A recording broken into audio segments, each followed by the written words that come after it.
1761년 정월, 창덕궁 동궁전에서 비명소리가 터져나왔습니다. 차가운 바닥 위 피를 흘리며 쓰러진 한 여인.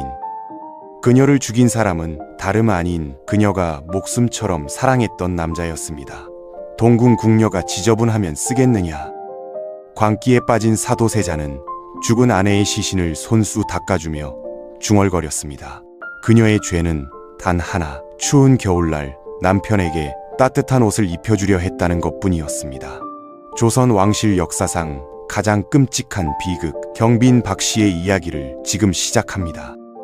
그녀의 이름 경빈 박씨는 이제 정식 이름으로 역사에 기록되어 있습니다. 비록 죽은 지 140년이 지나서야 인정받았지만 그녀의 사랑과 희생은 영원히 기억될 거예요. 사랑과 권력, 희생과 인간의 존엄성, 이 모든 것들이 얽힌 경빈 박씨의 이야기는 조선 후기를 넘어 지금도 우리에게 많은 것을 생각하게 해요. 권력과 광기, 사랑과 절망이 뒤엉킨 그녀의 이야기는 단순한 궁중 로맨스를 넘어섭니다. 한 시대의 어둠과 인간 본성의 취약함을 적나라하게 보여주는 역사의 증언이에요. 지금부터 이 애절하고 비극적인 이야기 속으로 들어가 보겠습니다. 경빈 박씨의 출생과 초기 생애에 관해서는 기록이 거의 남아있지 않습니다. 해경궁 홍씨가 남긴 한중록을 통해 겨우 몇 가지 사실만 확인될 뿐이에요. 그녀의 본래 이름은 빙예였고 인원왕후 김씨를 모시는 친방궁녀였다고 합니다. 인원왕후 김씨는 숙종의 세 번째 왕비로 영조의 계모이자 사도세자에게는 할머니뻘 되는 분이었어요. 왕실의 최고 어른으로서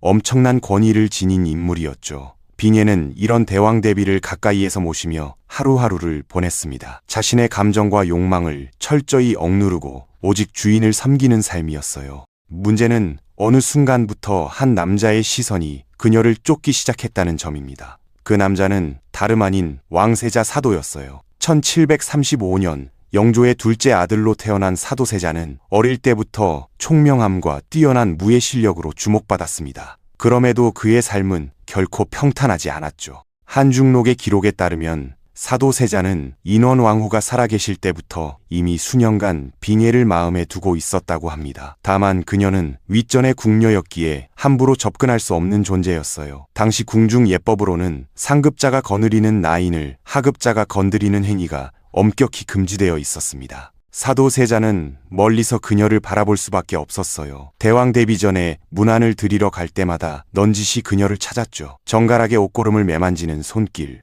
왕후께 조심스럽게 대답하는 나지막한 목소리, 그 모든 것이 세자의 마음을 흔들었습니다. 아마도 그에게 빙예는 소란스러운 자신의 세계에는 없는 평온함을 상징했을 거예요. 1757년 8월 궁궐에 큰 변화가 찾아왔습니다. 인원왕후가 세상을 떠난 거예요. 온 나라가 국상의 슬픔에 잠겼지만 사도세자에게 그 죽음은 복합적인 의미였습니다. 물론 할머니를 잃은 슬픔도 있었지만 동시에 빙예를 가로막던 마지막 장벽이 사라진 것이기도 했으니까요. 국상이 선포된 지 불과 한 달여 만인 그해 9월 사도세자는 과감한 결단을 내렸습니다. 빙예를 자신의 후궁으로 삼은 거예요. 수년간 담장 너머로만 그리워하던 사랑을 드디어 품에 안은 순간이었죠. 그토록 갈망하던 여인을 마침내 자신의 곁에 둘 수 있게 된 겁니다. 이 일은 처음부터 문제가 될 수밖에 없었어요. 무엇보다 때가 너무 나빴습니다. 국상 기간 중에 일어난 일이었거든요. 게다가 아버지 영조의 허락도 받지 않은 채 진행된 일이었어요. 더 심각한 문제는 빙예가 인원왕후 전의 궁녀였다는 점이었습니다.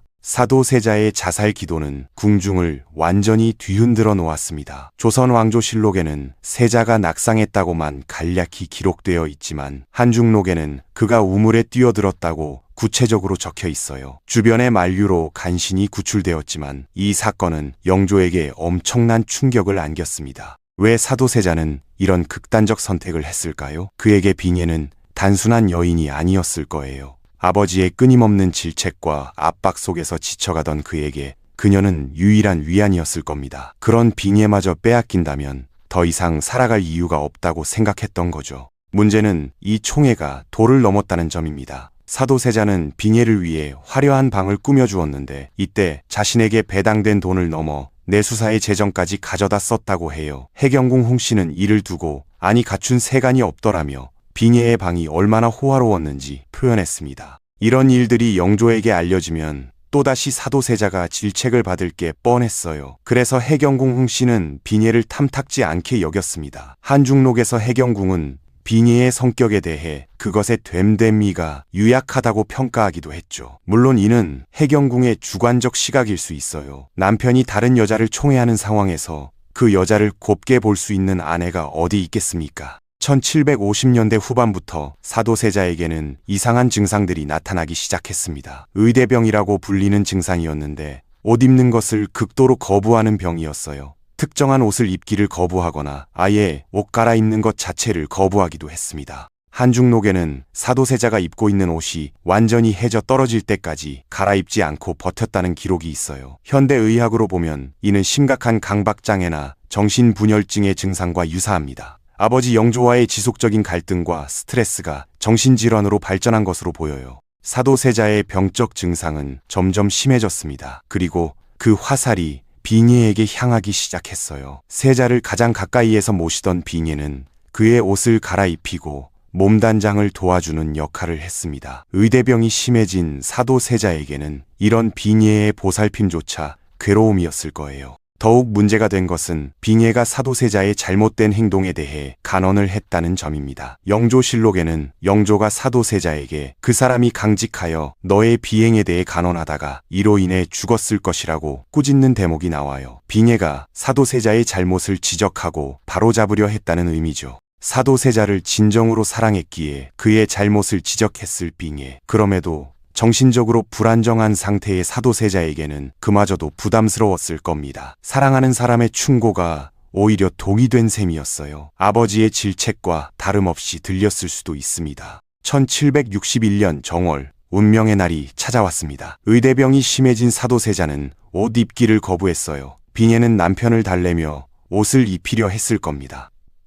그 순간 사도세자의 광기가 폭발했죠. 한중록에 따르면 사도세자는 비례를 구타했고 그 자리에서 비례는 숨을 거두었습니다. 사랑하는 남자의 손에 목숨을 잃은 비극적인 순간이었어요. 더욱 끔찍한 것은 야사에 따르면 사도세자가 비례를 살해할 때 아들 은전군도 칼로 쳤다는 점입니다. 다행히 은전군은 목숨을 잃지는 않았지만 아버지의 광기를 직접 목격해야 했죠. 사도세자는 비례를 죽인 후 어떤 심정이었을까요? 한중록에는 사도세자가 비례의 시신을 닦아주며 동궁을 모시는 궁녀가 지저분하면 쓰겠냐고 중얼거렸다는 기록이 있어요. 이미 광기에 빠진 사도세자는 자신이 무슨 일을 했는지조차 제대로 인지하지 못했을 수 있습니다. 비례의 죽음을 알게 된 영조는 사도세자를 불러 호되게 꾸짖었습니다. 눈에 넣어도 아프지 않을 만큼 사랑하더니 왜 갑자기 때려 죽였느냐며 따졌어요. 영조조차 사도세자가 비례를 얼마나 사랑했는지 알고 있었던 겁니다. 사도세자는 처음에는 억울하다며 울면서 항변했어요. 결국에는 자신에게 광증이 있어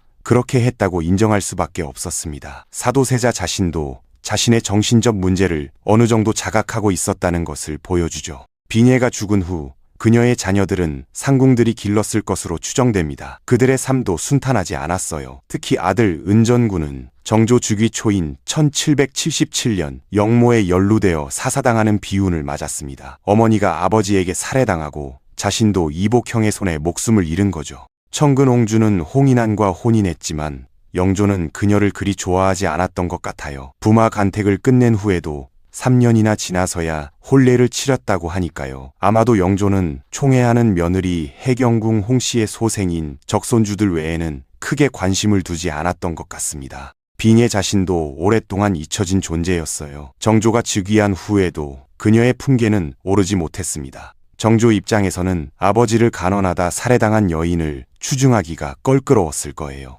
게다가 정조는 법적으로 효장세자의 양자 자격으로 즉위했기 때문에 생부의 후궁을 추중할 권한도 애매했습니다. 결국 비례가 제대로 된 대우를 받은 것은 고종 때에 와서였어요. 1899년 사도세자가 장조로 추존되면서 비례도 종일품 귀인으로 추중되었고 1901년에는 다시 정일품 빈으로 추중되어 경빈이라는 자코를 받았습니다. 죽은 지 140년이 지나서야 비로소 황제의 후궁으로 인정받은 거죠. 경빈 박씨의 이야기는 여러 가지를 생각하게 합니다. 무엇보다 사랑이라는 감정의 복잡함을 보여줘요. 사도세자는 분명 빙예를 사랑했습니다. 영조도 인정할 정도로 깊은 사랑이었죠. 그 사랑이 결국 경빈 박 씨의 목숨을 앗아간 것도 사실입니다. 현대의학의 관점에서 보면 사도세자는 정신질환을 앓고 있었던 것으로 보여요. 지속적인 스트레스와 압박감, 그리고 아마도 유전적 요인까지 겹쳐 정신질환이 발병했을 겁니다. 의대병이라고 불리는 증상도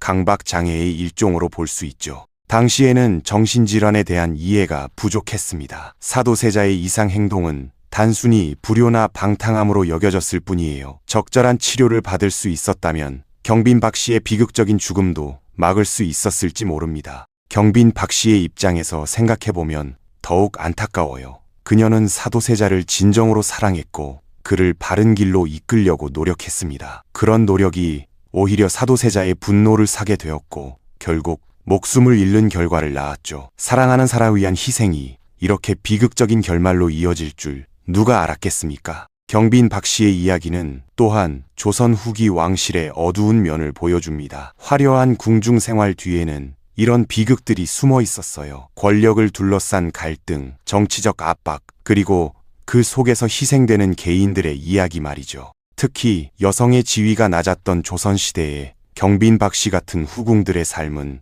더욱 불안정했습니다. 왕이나 세자의 총애를 받을 때는 화려한 생활을 할 수 있었지만 한순간에 모든 것을 잃을 수도 있었어요. 경빈 박 씨의 경우는 목숨까지 잃은 극단적인 경우였지만 많은 후궁들이 비슷한 불안감 속에서 살았을 겁니다.